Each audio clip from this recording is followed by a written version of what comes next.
మరి పెద్దలు మొత్తం తెలంగాణలోని బీజేపీ పార్టీకి ఒక దిక్సూచిగా ఉన్నటువంటి పెద్దలు మురళీధరరావు గారికి, బీజేపీ రాష్ట్ర అధ్యక్షుడు మహేందర్ గారికి, మా కొప్పుభాష యువకుడిగా ఉన్నారు ఎస్సీ మోర్చా రాష్ట్ర పార్టీ అధ్యక్షుడు కొప్పుభాష గారికి, బీజేపీ రాష్ట్ర ప్రధాన కార్యదర్శులు సామల పవన్ రెడ్డి, బాలమణి సురేష్ గారికి, రాష్ట్ర ఉపాధ్యక్షులు అంబటి తరుణ్ రెడ్డి గారికి, పార్లమెంట్ ప్రభారి సురేష్ గారికి, బీజేపీ రాష్ట్ర నాయకులు సతీష్ సంతోష్ గారికి, బీజేపీ జిల్లా అధ్యక్షులకు, ఇతర రాష్ట్ర నాయకులకు, బీజేపీ మోడీ సైనికులకు, మోడీ టైగర్స్ కు, అదేవిధంగా ఈ రోజు ఈ సమావేశానికి అహర్నిశలు చేసినటువంటి రెండు భాస్కర్ గారికి, కిషోర్ గారికి, వంశీ గారికి అందరికీ మనస్ఫూర్తిగా ధన్యవాదాలు తెలియజేస్తున్నాను, అభినందనలు తెలియజేస్తున్నాను. ఇంత మంచిగా మీటింగ్ పెట్టినారు. ఈరోజు బీజేపీ అంటేనే బీజేపీకి ఉడుకు రక్తం అంటే యువమోర్చా, బీజేపీకి దిక్సూచి అంటే యువమోర్చా, బీజేపీకి బలం మోడీ అయితే బలగం యువమోర్చా. ఇది యువమోర్చా లక్ష్యం. మీరందరూ గుర్తించాలి. చాలా మంది వక్తలు మాట్లాడారు, చాలా ఎక్కువ మాట్లాడితే వినే ఓపిక తప్పైతుంది.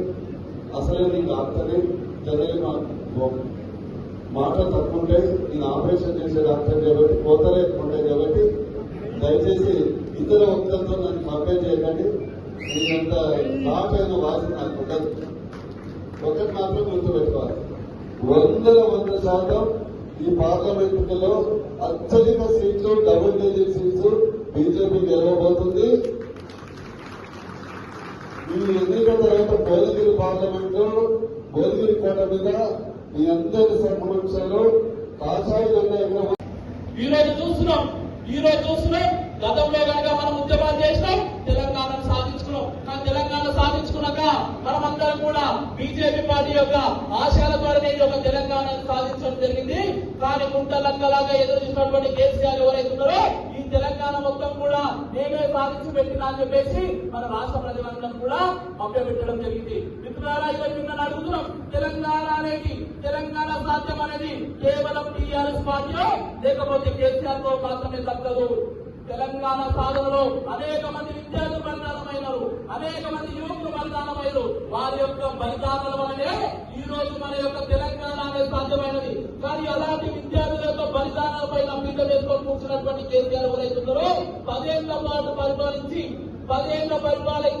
కానీ ఇలాంటి యువతకాన్ని ఎక్కడ కూడా ఉద్యోగ అవకాశాలు ఇయ్యలేరు, చదువుకోవాలంటే స్కాలర్షిప్లు ఇయ్యలేరు, ఎవరికి కూడా ఫీజు రియంబర్స్మెంట్ ఇయ్యలేరు. ఇయ్యకపోగా మనలాంటి విద్యార్థులను నైపుణ్యం కలిగినటువంటి యువకులందరూ కూడా తొక్కినటువంటి ఘనత ఆ యొక్క కేసీఆర్ దక్కుతుందని చెప్పేసి మనం అందరూ కూడా గమనించాలి. మిత్రులారా, మరి ఎన్నికల యొక్క సందర్భంలో కేసీఆర్ అనేకమైనటువంటి మోసాలు చేసిందని చెప్పేసి మొత్తం కూడా ప్రచారం చేసినటువంటి ఎవరైతే కాంగ్రెస్ పార్టీ సీఎం గా కొనసాగుతున్నటువంటి రేవంత్ రెడ్డి ఎవరైతే ఉన్నారో లైబ్రరీల దగ్గర పోయిండు, స్కూళ్ళకు పోయిండు, కాలేజీల దగ్గర పోయిండు, అందరి దగ్గర పోయి ఈ యొక్క తెలంగాణ రావడానికి మీలాంటి యువకులే కారణం కాబట్టి